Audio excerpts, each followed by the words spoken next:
Bob, where are we at? We're in Valencia, California at the start of the Furnace Creek 508. This is the day before the event starts. All the action starts tomorrow morning at 6:30. But tonight, we're here in Valencia, California at the start of the Furnace Creek 508 to interview some of the teams, see where they're from, see how they've been training, see what equipment they're using. It's a big deal. These people have been training at times for years for this event. It's once a year. It goes 508 miles. It's incredibly grueling. We're going to talk to some of the participants and racers and see what they've done to get ready.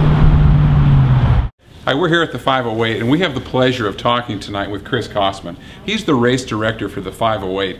He's been the guy behind this for how many years, Chris? Since 23 years now. 23 years. Of all the events that you do, and there's a lot of them, between the 508 and the Badwater and all of the Death Valley events that you do, this one has really got some history, doesn't it? It does. I mean, this race has been held since '83, and when it was founded by John Marino, and on this race course since 1989, and we've had a few thousand people now over the years do this event. And this year we have 19 countries and 19 states and 11 countries represented. It's just huge. We had the pleasure of talking to a couple of solo riders, a two-man team and a four-man team. The passion that these guys have and ladies have to do this event, you can just feel the energy in this place.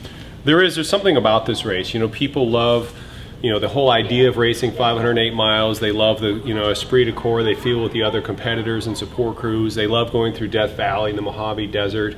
And so we have people, you know, who've done this race now 14 times, if you can imagine. I mean, they just love it. It becomes part of their life, doesn't it? It does. It's like a family reunion and, you know, a way to just see where they are in life, kind of take some self-measure. Right.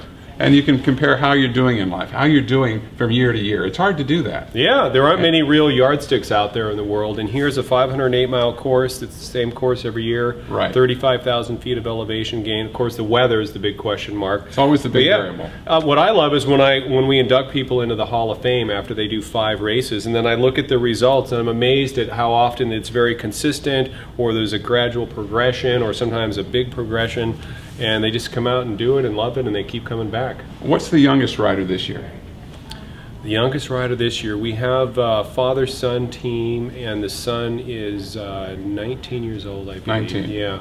Isn't that about the age that you were when you did the Ram? I was 20 when I did Race Across America, and I started doing this kind of ultra-distance cycling when I was in high school, actually when I was 17 years old.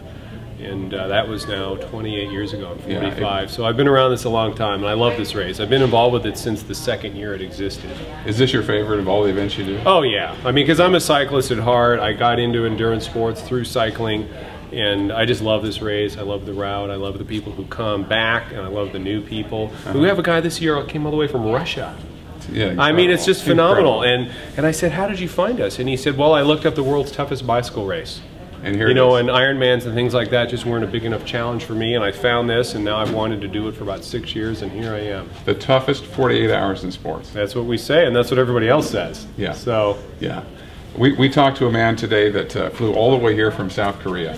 He bought a new bike this afternoon. Oh my gosh. And he's going to ride it in this event. He's part of a two-man team. Wow. Isn't that incredible? That's pretty ballsy to take it out on a brand new bike. But yeah, you know, with enough willpower and commitment and, you know, proper fueling and a good support crew, you know, people do miraculous things out here. Yeah. You know. Are there any things that you see on the horizon with weather, wind, heat? Do you see anything in this event that's going to make this one special from this point? We don't, you know, we never really know, even when we look at the weather forecast. Somebody was saying, well, they're predicting 103 in Death Valley, but then I heard cooler elsewhere.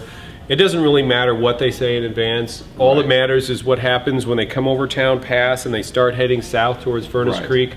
Are they going to have thermonuclear headwinds or not? Is it going to be cold, or is it still going to be 85 degrees out?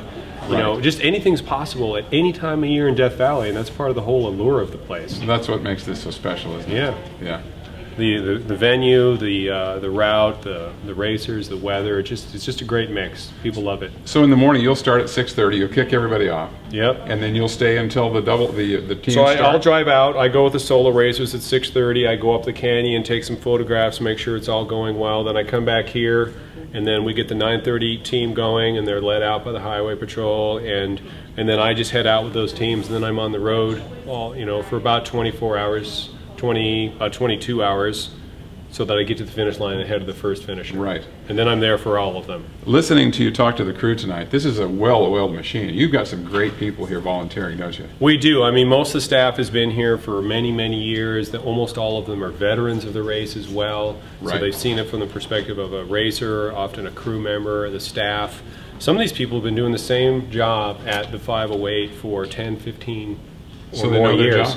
They know their job. We just give them a nice t-shirt to wear and, you know, make sure they, you know, what to do, and they really just kind of go on autopilot. It takes the pressure off me because I know I've got about 45 people out there, you know, essentially all of whom have done this before, and they, you know, take a lot of pride and joy in, you know, helping us host a smooth event. And that's our goal, a smooth, safe race that we get to host next year. Well, it's just a pleasure to be here, to be part of this, and to interview you. Thanks for taking the time out of your schedule. Yeah, thanks for your enthusiasm. 20 more people that want to talk to you tonight. Yeah, no, I appreciate it, and you know, people, you know, here in Santa Clarita and Valencia are really, really nice to us. Yeah. So, including Bicycle Johns. I yeah. mean, they've been here all day, and they're going to be out there doing neutral support in the morning. And, right. You know, we love that the local community appreciates what a world-class event this is, and that they get behind it. We're trying to get the word out because there's just not enough people that know that maybe the toughest cycling event in the world, amateur-wise, is right here. Yeah, starts right here in Santa Clarita, just north of LA, and takes off into the desert from here. But this is the place where it all starts. And, in just a few hours. And we're thrilled to be here at the Hyatt Regency Valencia. This is beautiful. A fantastic hotel, a great start line, great venue for the pre-race meeting, and so yeah, we're very happy. Very good. Well, thanks for talking to us. You bet. Thank you. Good luck with it. All right, guys. Thank you.